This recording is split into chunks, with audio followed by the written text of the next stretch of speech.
जय माता दी। प्रिय भक्तों, आप सभी को छठे नवरात्र की हार्दिक शुभकामनाएं। माता कात्यायनी आप सभी पर अपनी कृपा सदैव बना के रखें, आप सभी का मंगल हो। कहते हैं कि माँ कात्यायनी का रूप निराला, माँ कात्यायनी का रूप निराला, सिंह पर सवार है जग की रखवाला। असुरों का संहार करे पल भर में, भक्तों का उद्धार करे हर स्वर में। बोलिए माता कात्यायनी की जय हो। माता कात्यायनी को गुलाबी रंग का वस्त्र बहुत ही पसंद है और इसीलिए कहते हैं कि साधक को माता रानी के इस गुलाबी रंग के वस्त्र को पहनकर पूजा करना अति शुभ होता है। माता कात्यायनी को शहद का भोग अर्पित करना चाहिए, क्योंकि माँ कात्यायनी को शहद बहुत ही प्रिय है। माँ को गुलाबी रंग, लाल फूल, रोड़ी, अक्षत, धूप, दीप और फल अर्पित करें, नैवेद्य अर्पित करें। माँ को भोग लगाकर, माँ का धूप दीप जलाकर अच्छे से पूजा पाठ करनी चाहिए। कन्याओं द्वारा इस दिन माता की पूजा करने से उन्हें मन चाहा वर प्राप्त होता है। तो बोलिए माता कात्यायनी की जय हो। प्रिय भक्तों, आइए आप सभी को माता कात्यायनी की धार्मिक और पौराणिक कथा का श्रवण कराती हूँ। छठे दिन की माता कात्यायनी बहुत ही ममतामयी हैं। इन्हें युद्ध की देवी भी कहा जाता है।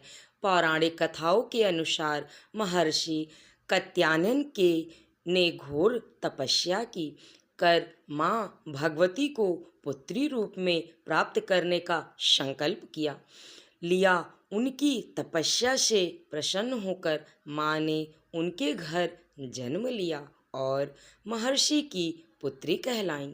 इसलिए इन्हें कात्यायनी कहा जाता है। माता कात्यायनी सिंह पर विराजमान हैं।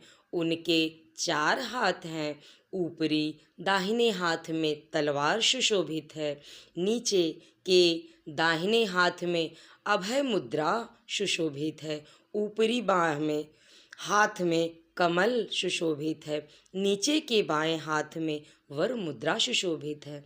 इनके पूजन से दुष्ट शक्तियों का नाश होता है और साधक को धर्म, अर्थ, काम और मोक्ष चारों की प्राप्ति होती है। कथा के अनुसार त्रेता युग में महिषासुर नाम का एक असुर अत्यधिक शक्तिशाली हो गया था। देवताओं को पराजित कर उसने तीनों लोकों पर अधिकार जमा लिया था। अपना अधिकार एकदम ऐसे जमा दिया था।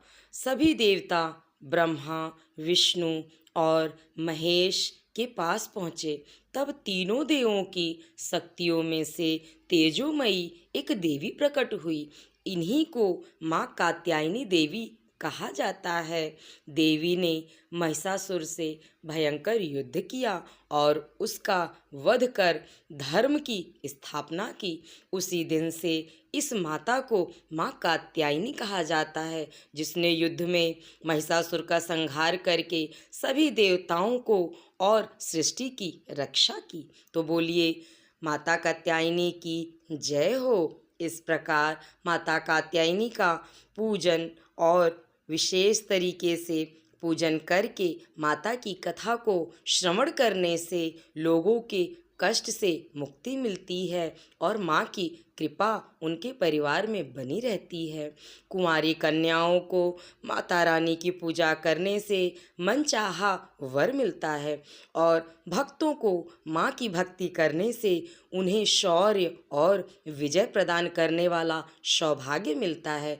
तो सभी भक्तों, आप सभी मिलकर एक बार माँ को प्रणाम करिए और कहिए माता कात्यायनी की जय हो। अगर आप सभी को माँ की ये पौराणिक कथा अच्छी लगे तो माँ के चरणों में एक हाजिरी जय माता दी की जरूर लगाएं। जय माता दी।